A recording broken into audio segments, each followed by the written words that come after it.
You are listening to We Are the Compassionate Revolution. I'm your podcast host, therapist, author, boundaries guide, Molly Moon. If you are a compassionate person and you want to know your worth, set better boundaries, live from your truth, and operate in your fullness, then I am so glad you've joined us. You ready? Let's get started.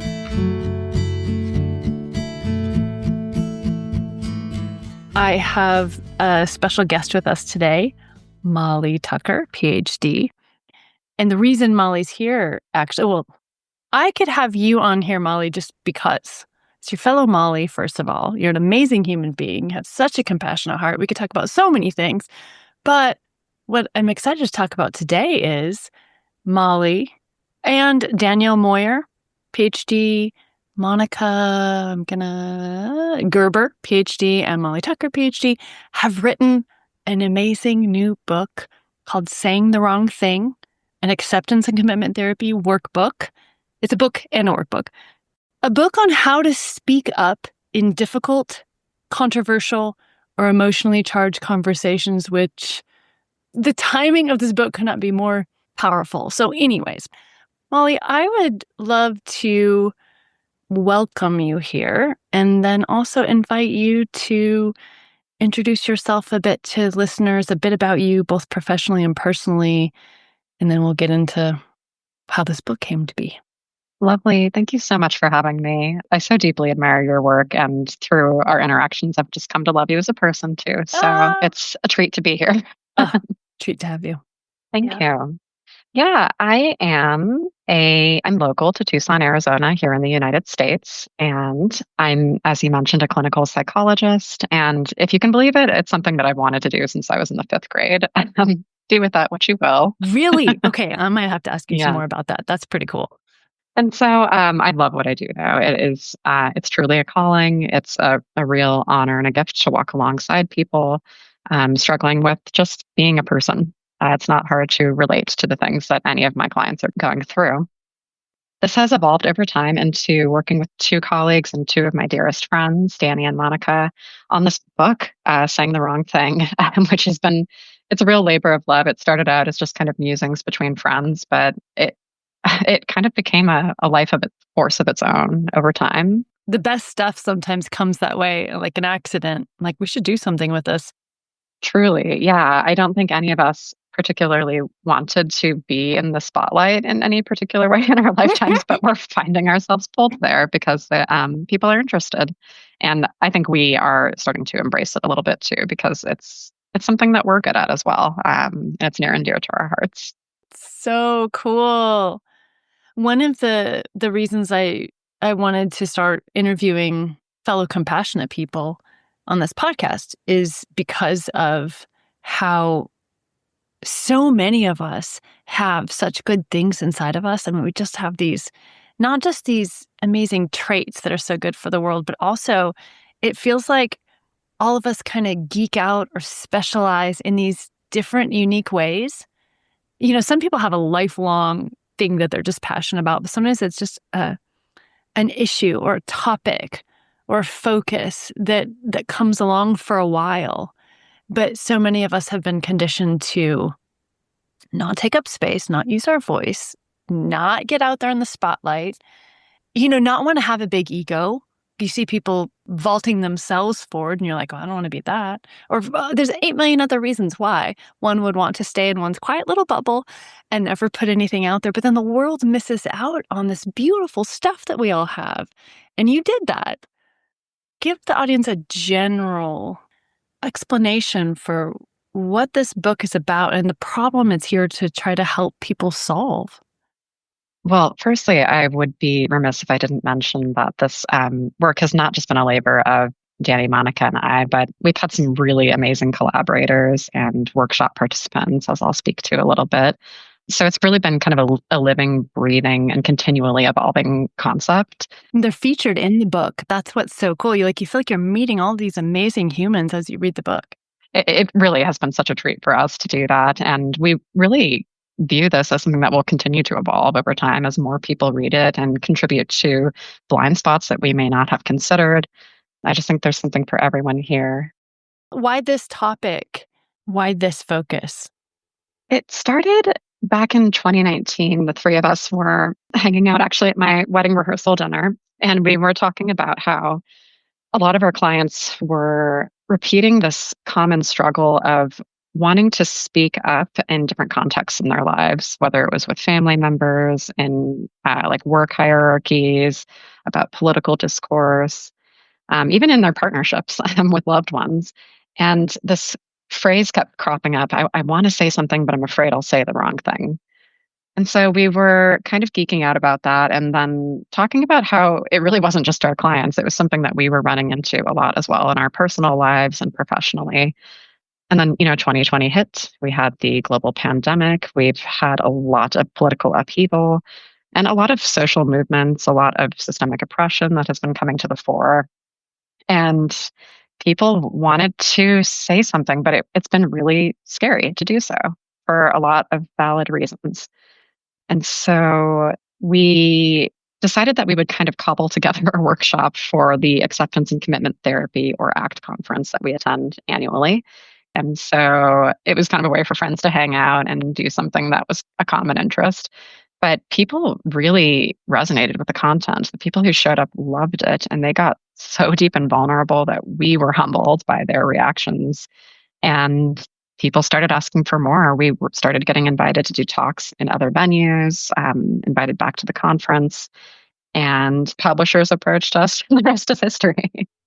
Oh my goodness. Because you never know when you follow a passion what will happen. It might be like, oh, that was fun, the end. But this just was a snowball rolling downhill, preparing you for something much bigger. It really was. I love acceptance and commitment therapy. Actually, in the Boundaries program I have, there's some acceptance and commitment therapy. Well, it's just such an amazing model. It's such an amazing model on so many different levels.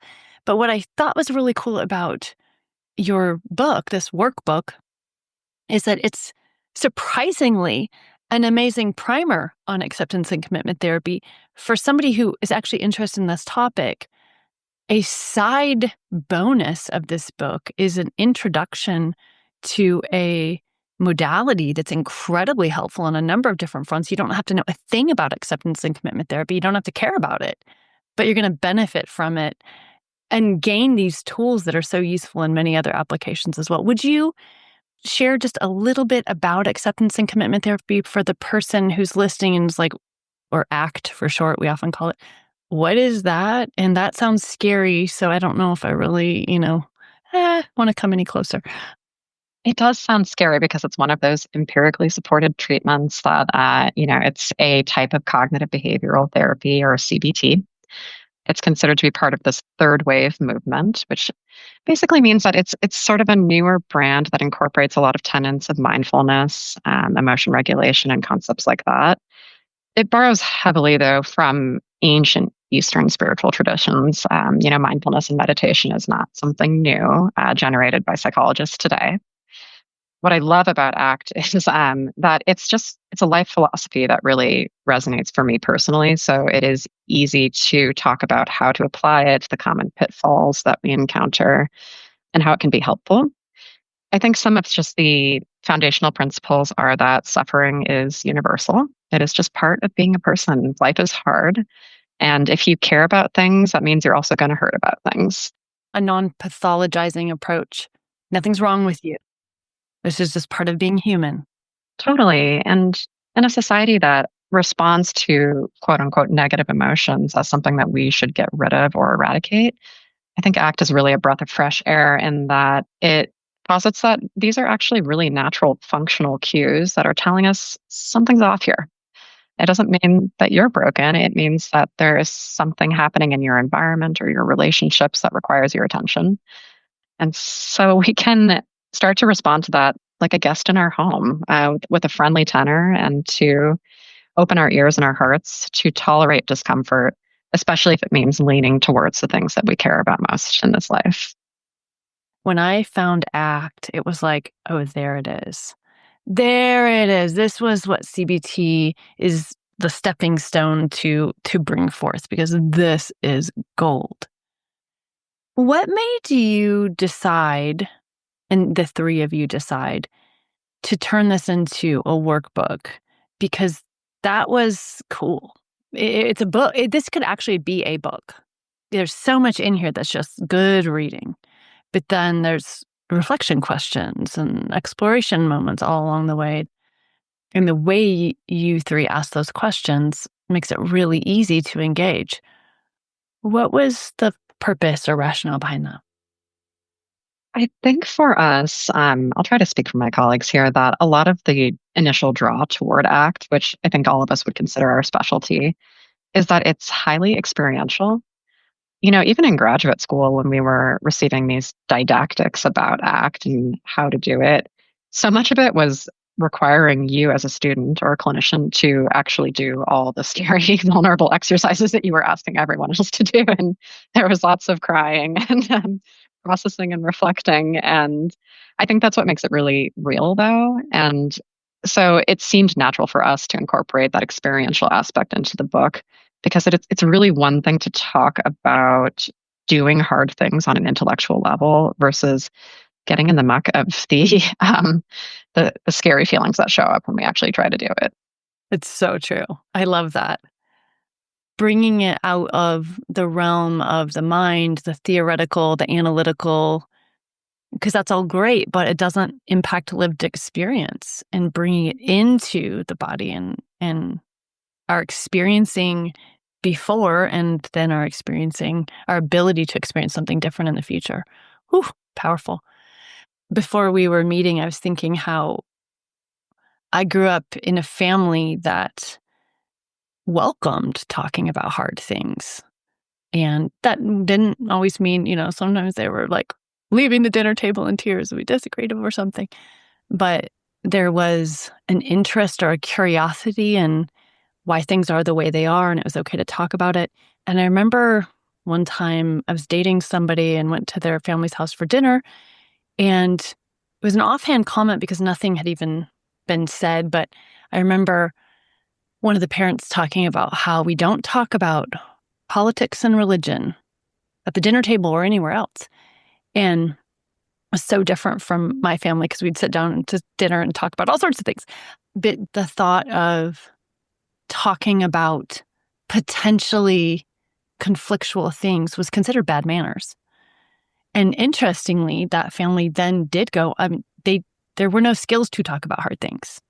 It was, first of all, it was bad manners. It wasn't even allowed. And then when they had hard things happen in their family that they needed to talk about on a personal level, the rule was to sweep it under the rug. And as we all know, whatever's swept under the rug eventually comes crawling out. What would you say to somebody who says, why do we have to talk about difficult things? How about we just don't talk about it all, and then we won't even worry about saying the wrong thing? Brilliant strategy. And I've tried this myself personally for many years. So I would say I can deeply empathize with that question. I myself was raised in a context in which people pleasing was pretty adaptive. It worked really, really well. And given the kind of volatility that was happening in certain domains of my life when I was young, yeah, I really didn't want to invite more stress and strife and conflict. And so I can't say that I really developed those skills very heartily on an experiential level for me as a young person. Oh, but boy, could I channel that and help other people to do that work. Right? Yeah. Why is that? Why is that? We're really good at that. Yeah. Yeah. Yeah. And I think because for me, at least at that phase in my life, that was the brilliant strategy that I adopted to thrive and to feel contained enough to endure that environment. And so now, if you're asking yourself, why bother introducing strife?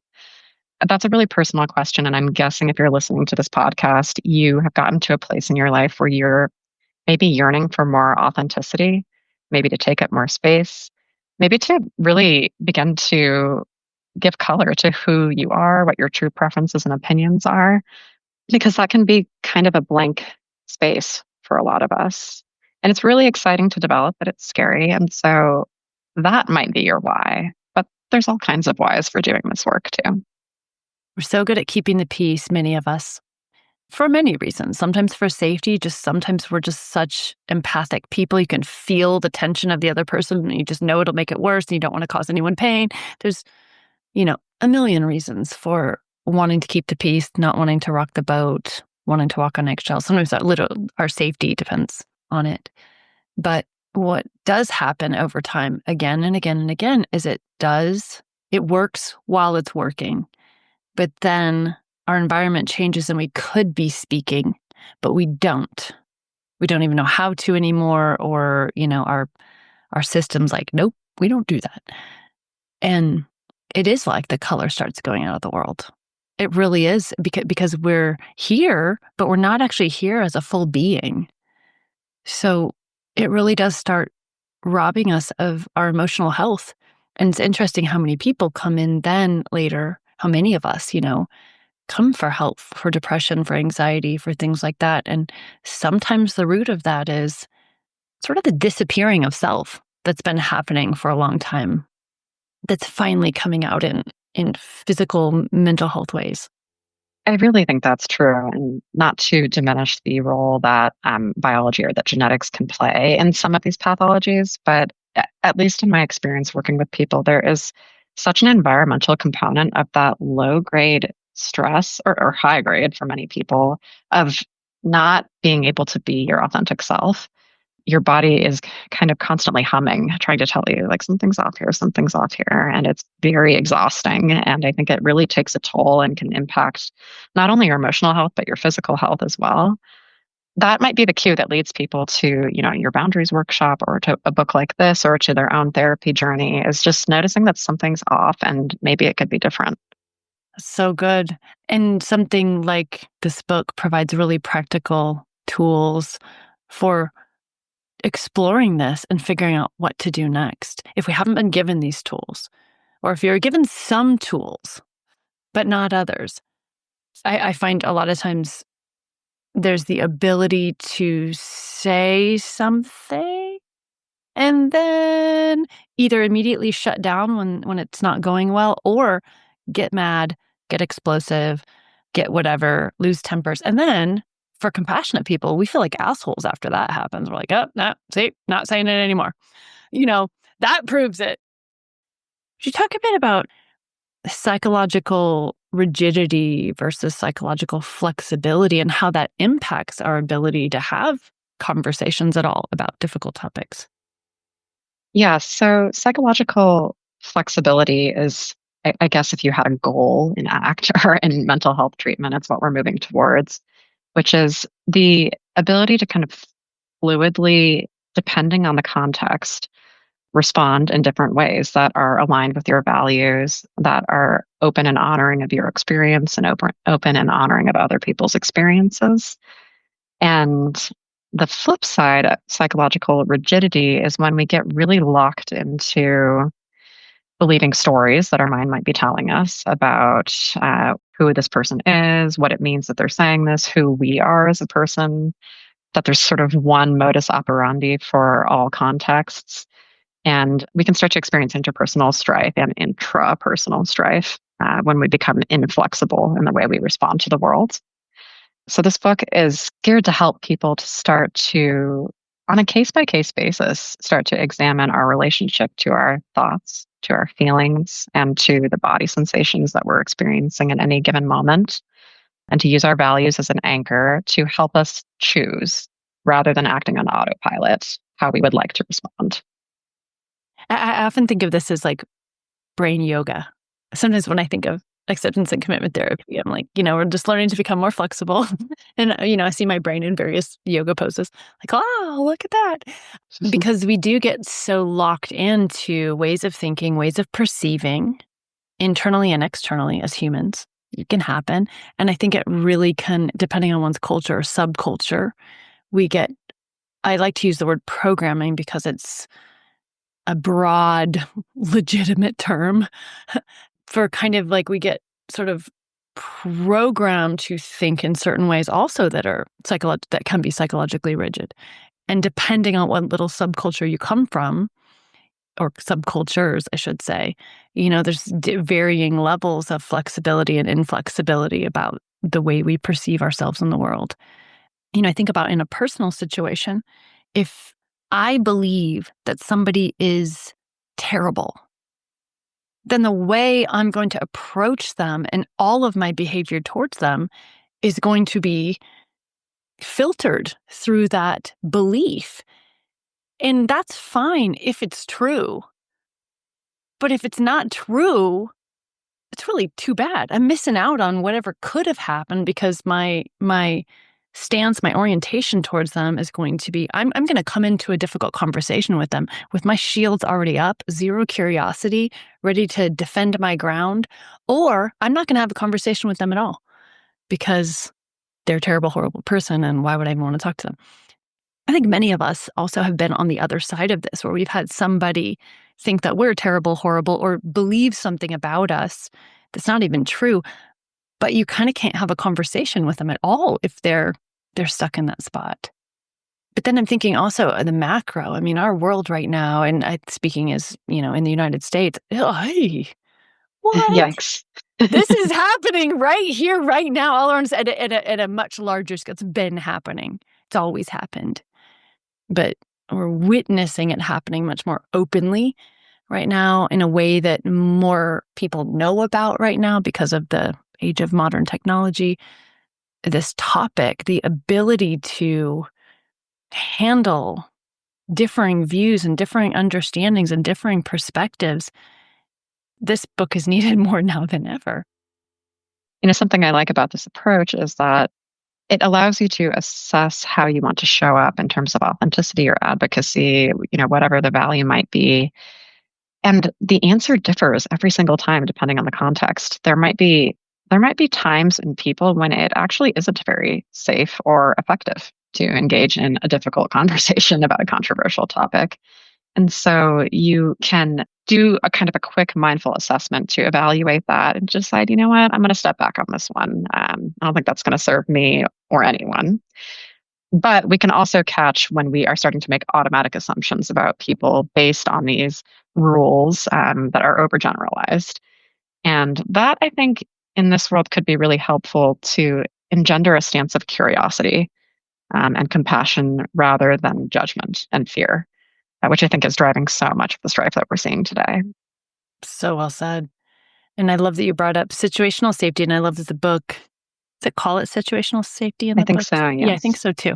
I noticed that in the book. I thought it was so well said because learning how to speak up in difficult moments is so important, I think, for folks who've erred on the side of not speaking up. We got to learn. We got to learn how. We got to start practicing. We got to screw up. So the title of this is so cool, saying we got to say the wrong thing, learn from it, figure out how to try it again, and realize that our voice matters and it's okay to use it. It's part of being a human. Birds sing outside the window and they're not busy going, I don't know, hope you like my tune. They're just contributing to this wider world by being who they are. And we have a voice. But it doesn't mean we put ourselves in harm's way. It doesn't mean that means you have to speak up to a person who has no intention of listening to you. And you know that. And yeah, it'd be great if they'd listen. You have something really great to say, but they're not going to listen and they're not going to care. So you don't have to speak up about everything all the time to everyone. Safety does matter. It really does. And I think this blends really beautifully with the work that you do in becoming boundaried land and being able to ascertain in the moment, is this a safe space? Is this a person who is invested in changing and growing the relationship? Or is this really just going to cause harm? Am I kind of beating a dead horse by continuing to knock on the door? It's really hard, though. I don't think anyone ever masters it. I certainly haven't. And so, but such important work. It's so true how it's that context piece and just learning to be comfortable with that. There isn't really a rule book on this. What the rule is, learn how to feel into it and do your best. It's like what is said in domestically violent relationships. When you know you're going to leave the partner who says he or she or they are going to kill you, you don't tell them, hey, honey, because you are causing me all this terrible harm, I'm going to be leaving. So my plan is my aunt's going to come get me at 3:00 on Tuesday in case you'd like to be there to, you you actually, and this is really hard for compassionate, empathic, kind people who normally would be very pro-relational and want to tell their partner things. In this case, you don't tell your partner. You don't speak up. You've already been trying to speak up. The relationship's terrible. Get out. And that's so hard to do because it feels like you're lying or doing something wrong. But that's an example of situational safety means not speaking up is the best possible thing you can do in that situation with a person who's causing harm. However, and this is something I'm thinking back to Black Lives Matter when that really came into the forefront of the conversation. And there was so much good conversation around the fact that, okay, folks who are not experiencing systemic racism on a regular basis, when Uncle Fred at the holiday dinner table says some racist comment and nobody says anything about it at the table in order to keep the peace, do you know that's actually helping prop up and support systemic racism being fine? And we have to get comfortable with the idea of making people uncomfortable. Not that that's the goal, but to say this is actually unacceptable. But how to do that, I think, has continued to be a difficult path. And I love how you're here in the world's making this easier. Yeah, I mean, I hope that this content makes it easier, but I will prepare you for the reality that it may not feel very easy in the moment. But I do think it is so important. And for those, I think a lot of people are feeling really helpless right now. And I hope that the content of this book empowers you that even saying something to your racist relative over Thanksgiving dinner, something light like that doesn't work for me, or that, that feels really disrespectful.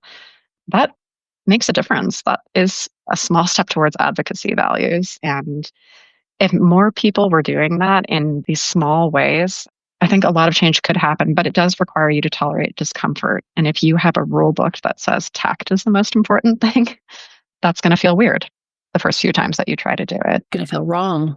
Yes. And Yes. so, but for many people on the back end, of course, there's a lot of cringing in the moment and maybe nausea and, very visceral sensations. But on the back end, there's usually this like self-respect beacon like it's lit inside that's like, I did it, I said it, and that feels really good. And that's the reinforcement that we're looking for to keep trying. I love that you just said that so much. It's so true. Because in the moment, there will be this short-term discomfort, but then you have to go to sleep with yourself that night and know that you didn't say anything. And when your own heart is going, we were supposed to say something, and just feel so uncomfortable because nothing was said. It's really thinking about the long term. The long-term goal is, I don't like this. I don't want this. I don't want this to be the norm. I don't want this to go unsaid. And really putting that first before the short-term comfort. Because it's funny because how it doesn't actually keep the peace not to say anything. There's usually other people who are really uncomfortable too, so there actually is no peace at that dining room table. There's only peace for some people, and then everyone else swallowing their feelings so that they can keep the quote, quote, peace that you're not even experiencing at the dining room table. I don't know about you, but I don't experience peace at the dining room table if that happens. And changing family cultures, really changing the norms for the family. We don't even know who's listening. The 12-year-old kid sitting at the table who isn't able to say anything but is so glad you did.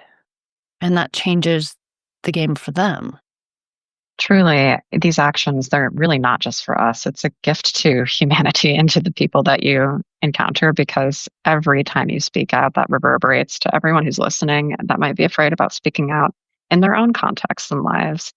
And so, what a beautiful way that we can be interconnected without really having to do any direct teaching. It's through observation and admiration of people standing up and doing what's right. That's so cool. What is your favorite chapter of the book, or the one that just touched you personally the most? I really think it's the chapter on acceptance. And so, acceptance is one prong of what we call the hexaflex model of psychological flexibility and ACT. It really centers around the invitation that allowing your emotions to be what they are without trying to get rid of them or suppress them in any way can be it can be really helpful. And what I like about the chapter is that it makes a distinction that acceptance is not it's not excusing. It's not making excuses for different things. It is inviting you to create a relationship with discomfort.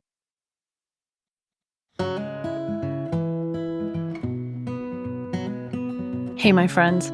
I firmly believe that the common struggles we compassionate people face are often doorways, pointing us to the hidden beliefs that so many times keep us stuck.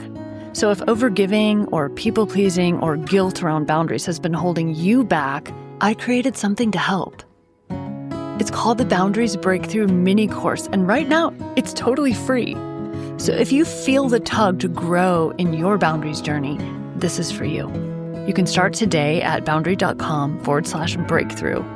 And if you're interested in coming to work with me more closely, the mini course is a wonderful way to dip your toe in the water, get some real help, and if you want to continue with me after that, then cool.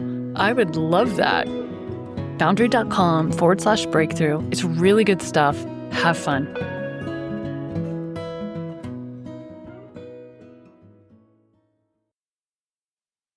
That relationship with discomfort is the theme. It's a good one. Yeah, exactly. It doesn't mean that you have to excuse poor behavior. It doesn't mean that you have to excuse inaction when action is called for. And I think the chapter really spoke to me at the time because I was in the process of grieving the loss of my beloved corgi Tonka, who we had for 15 beautiful years, and just really noticing the dance of my emotions railing against accepting the reality that he wasn't with us in the same way that he had been. But I think about it so often as I'm constantly in situations in which I'm, nervous about saying the wrong thing or wanting to make a difference, but not really sure where my place or what the appropriate way to do that is. Yeah, acceptance is the way.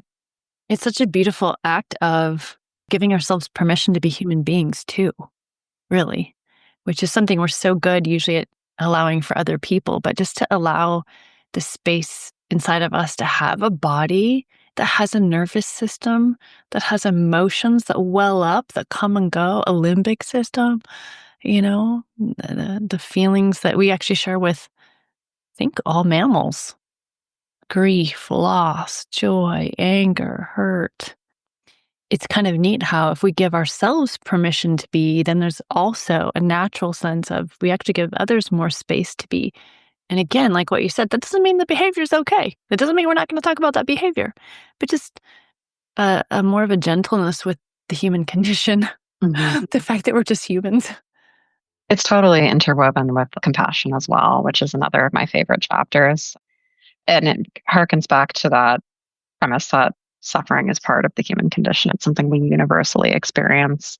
And I think the acceptance work is so cool because it lets us off the hook of having to be perfectly scripted all the time and to just nail it every time. Like even giving that response just now, I was like, oh man, I wish I had said that differently. So And I'm true, a right? person, I'm It I'm was great. live and Yeah. and I'm here and showing up and I'm not always going to say it perfectly. So that's the work in progress. It's so funny how a lot of times the work we're called to do is the work that I always feel like there's sort of this like, better practice what you preach. I'm like, I know, I am okay. To me, many times what I would call the best healers, teachers, guides, leaders are the ones who get what it's like not to know this thing. And you could see that in this book. You all are writers who clearly have a great deal of desire to see the world become a better place. Let's have peace, let's have love, let's have harmony.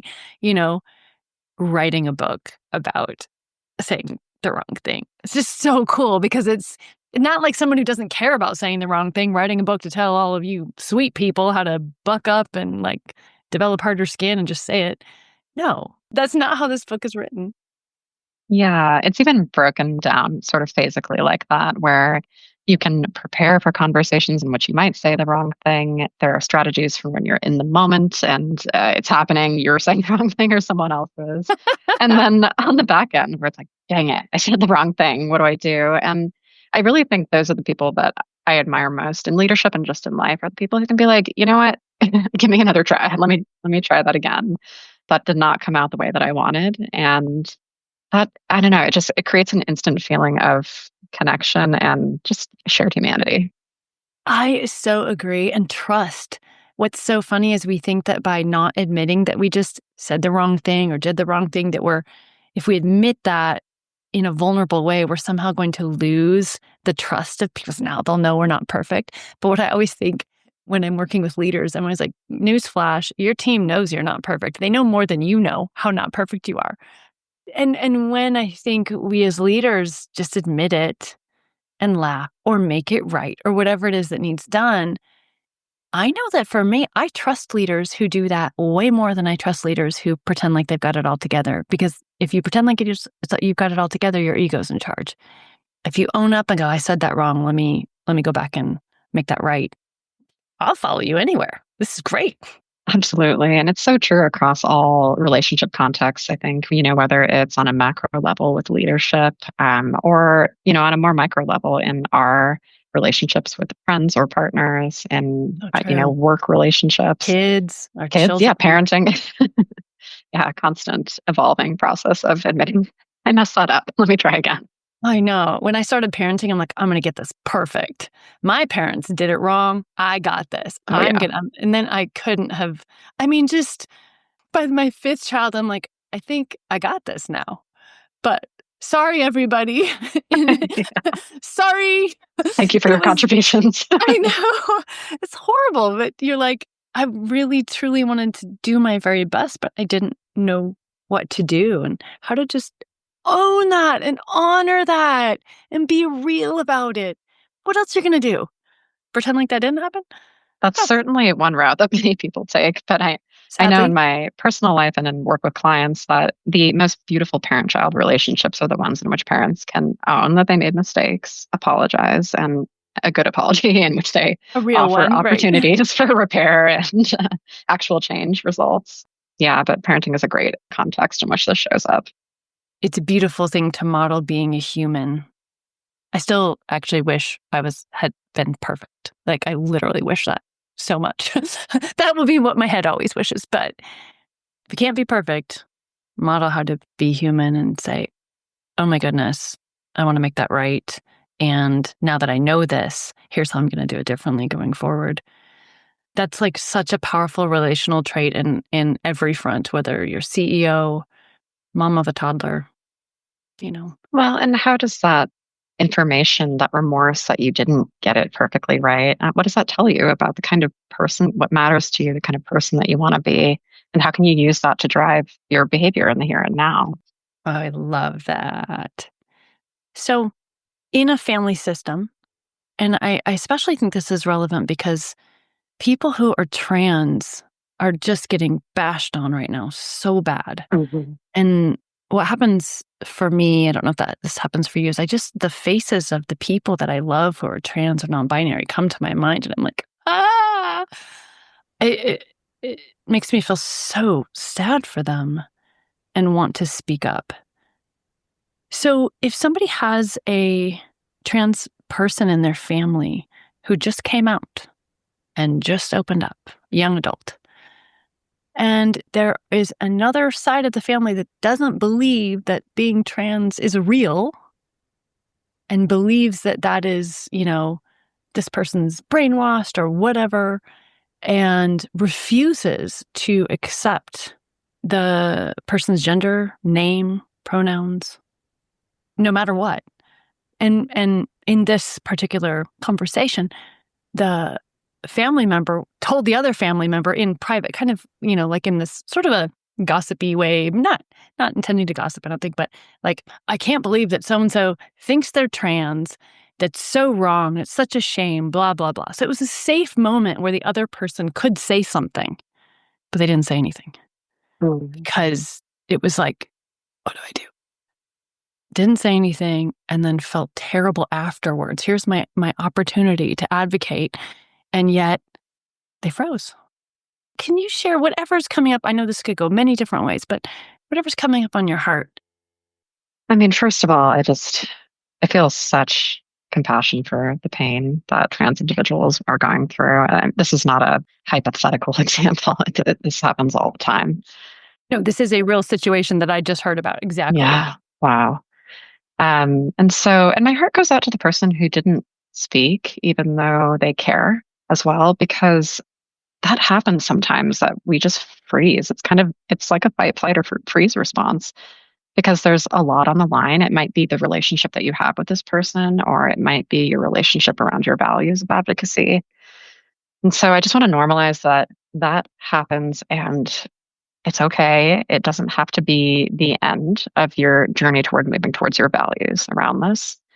I think there are a lot of different ways to respond. Firstly, with, compassion for yourself that your heart is hurting because it was a missed opportunity and using that to inform potentially revisiting that if it's possible with that family member to reach out via text and say, hey, I was, thinking about that conversation we had. Could we get together again? Once you've had a little time to steel yourself and prepare, this is what I would have liked to Mm. say differently. Oh, that's so good. I like that. Yeah. And I think it gives us the space, especially if you're not practiced, to kind of regather, collect your thoughts and to think about, you know what, if I had a do over, how would I do it? And then sometimes you have a chance to actually enact that, to follow up with a person. And, it may or may not go well. The outcome of that is really out of your hands and not the point. The point is the integrity and circling back and standing up if you can. Oh, that brings me back to what you said about that bright light inside, how good it feels to know, and the word integrity is such a good word to blend with that, how good it feels to know that I did what I'm supposed to do. It's not my business whether this other person agrees or doesn't agree, but I learned a lot in this process. I feel really good about what I said. They have the opportunity to grow if they want it, but I am the person I want to be as I put my head on my pillow at night. That's powerful.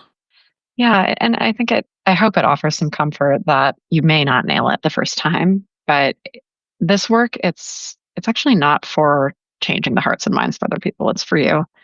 And as you become more of who you were meant to be, that, like I said, will reverberate and, impact the world beautifully. Uh, I really see it. Like, I see compassionate people changing the world. I just see it. I know it's possible if enough of us wake up to who we really are and start doing the thing that's in our hearts to do. I mean, we already have critical mass. We're just, a lot of us are still stuck, and like, let's keep the people pleased. And I don't want to take up space or use my voice. What you said was just brilliant, brilliant, and such kind advice as well. And it allows for, the book's title saying the wrong thing, but it allows for sometimes the wrong thing that we said, quote, quote, was not saying anything at all. And that's the thing that ends up being like a classroom for us. Like, okay, how did that go? What came up in me? Why couldn't I not say something? How would I like to do that differently? And practicing the skills and doing the reflections and then trying it again. Absolutely. I think compassionate people, based on the conditioning that we've received, often can be quite seemingly timid, despite having really important views that really are valuable and could shape humanity in a positive way.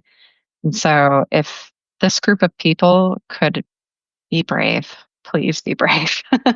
We could really use all y'all out there on the front lines.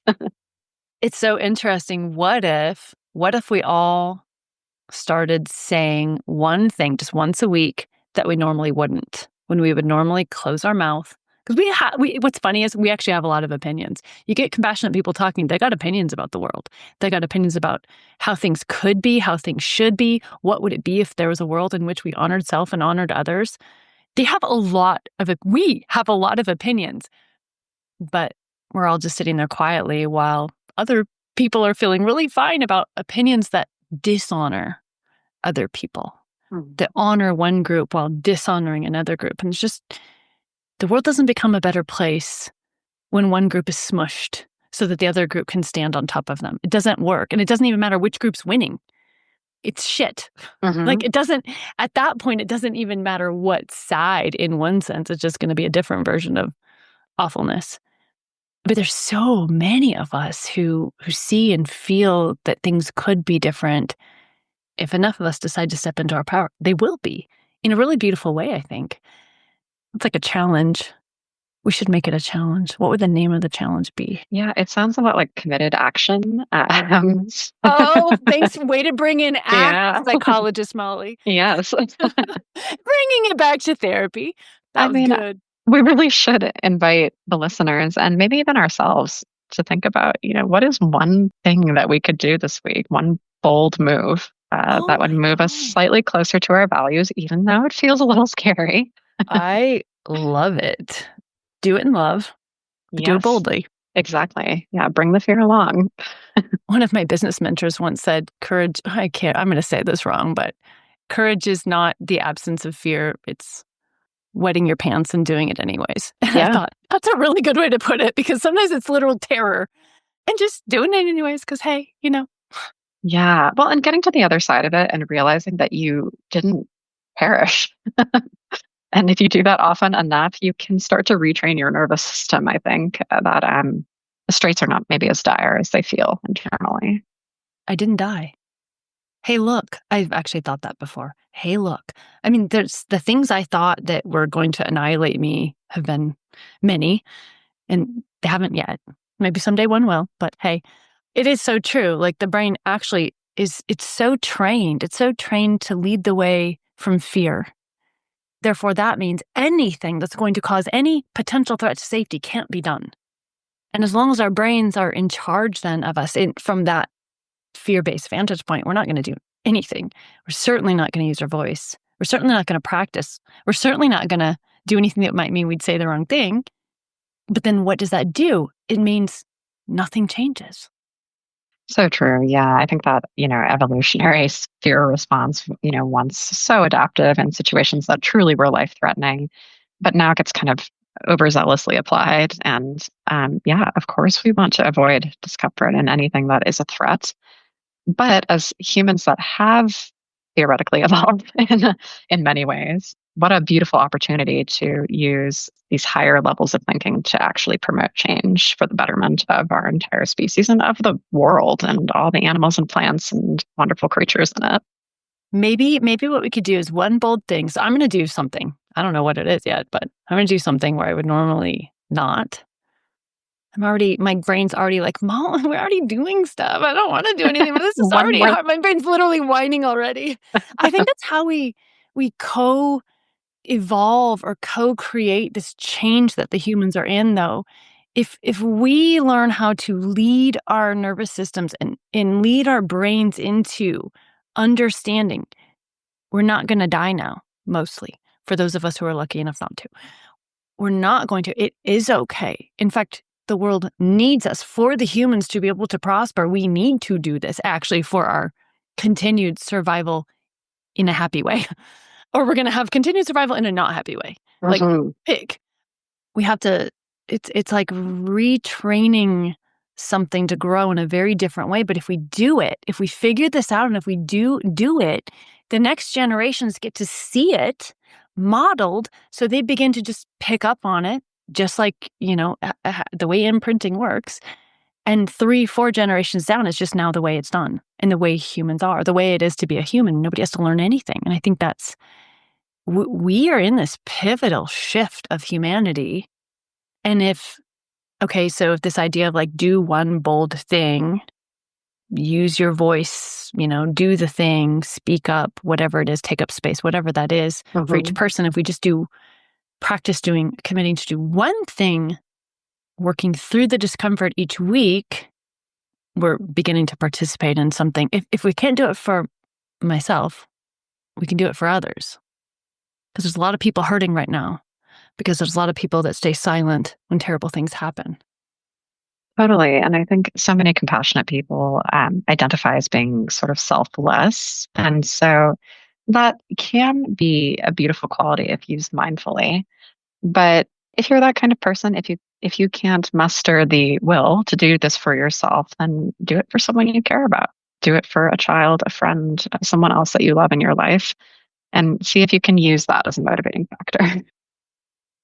Speaking as a compassionate person who is practicing using your voice in a greater way, Would you speak a little bit, whatever comes up in your heart, about your own process in this journey as you put yourself out there with your friends and did this thing and are now getting used to what will probably continue to be a wider platform and a bigger stage?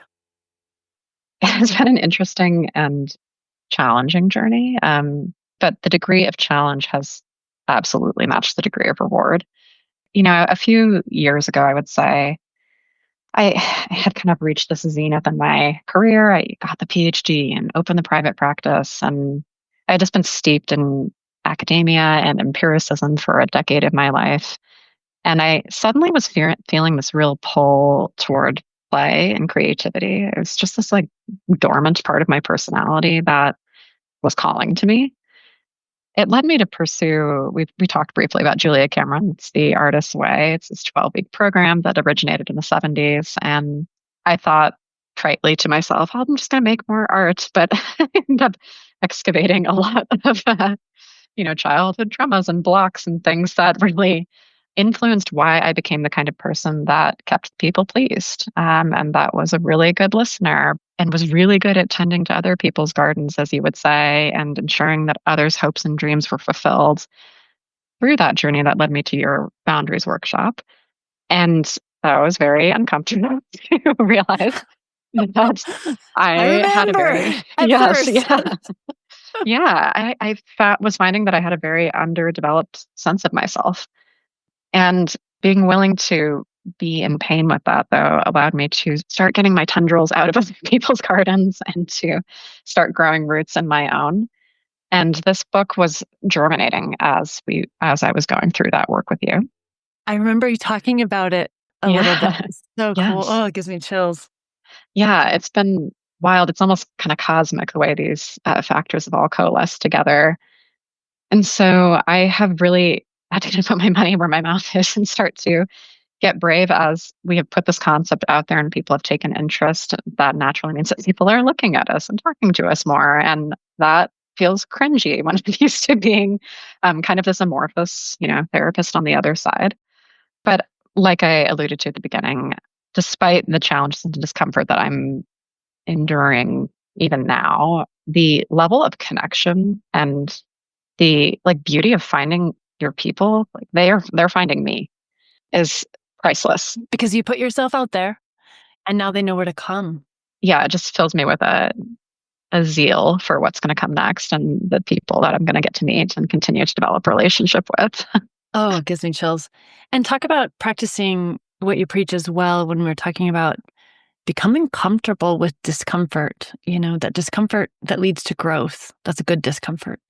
And even to lean into it, not to the point of pain, but there was a yoga teacher once who was like, lean into this stretch with 40% discomfort, but no more. I'm like, that's really good for psychology as well. That's so good for emotional health as well. Like, you don't want to get yourself so uncomfortable that your nervous system goes fight, flight, freeze on. But I can actually handle a lot more than I think towards my growth.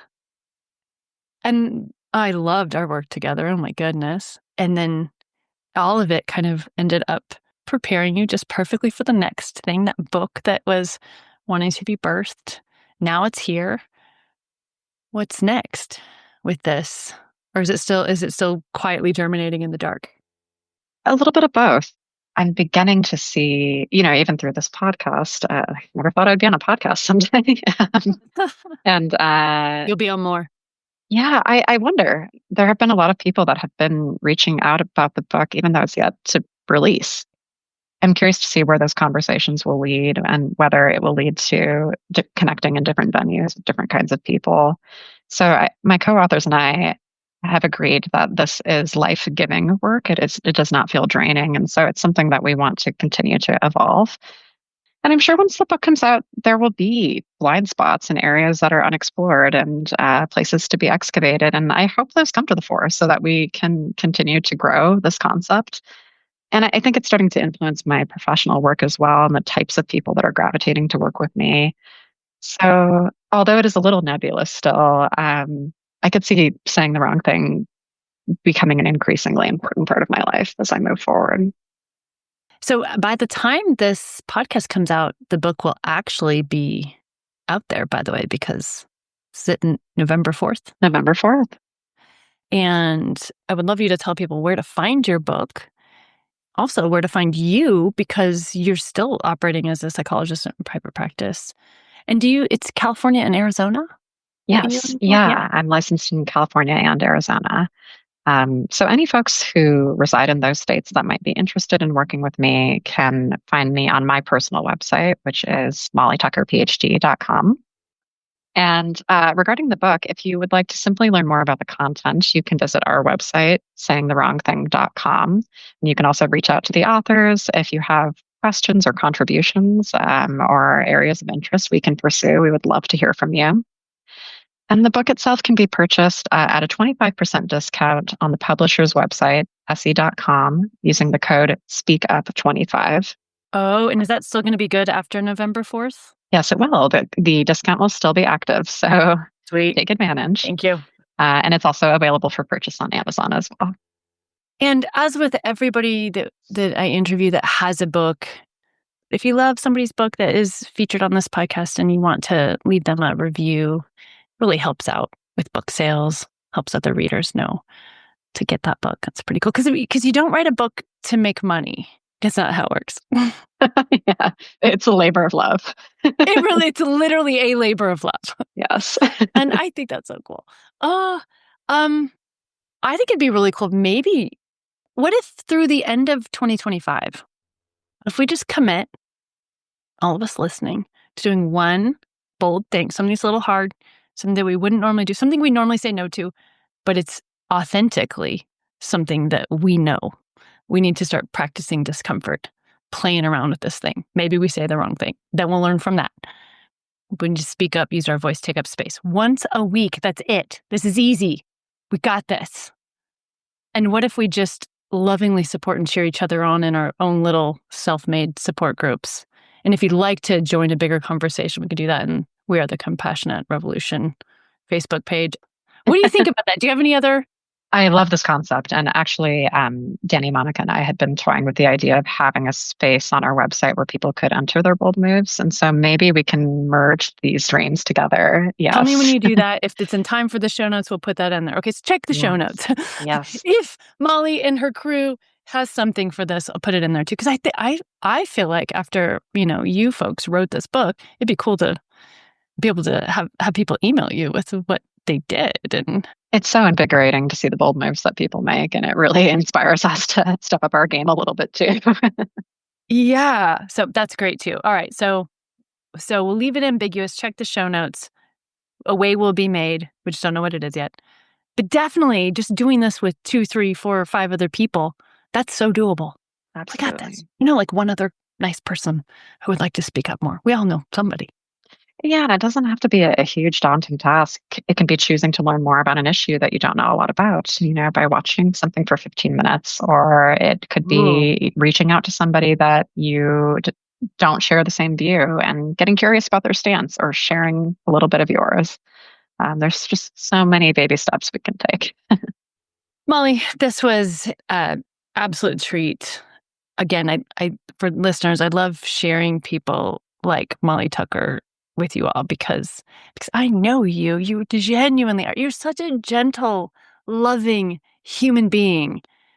And it lights me up to watch you moving into a bigger platform. And who knows where that's going to be in 5 years, 10 years. Not that platforms are important in an ego way, but I just mean when you have something in you and it's supposed to be out there, you did it. And not letting fear keep you off that stage. It's really been a beautiful full circle moment for me. And it's really great to be in community with you. And I think we are doing important work here. All right, everybody, thanks so much for joining us. And check the show notes for all the things. And we're changing the world together and embodying love.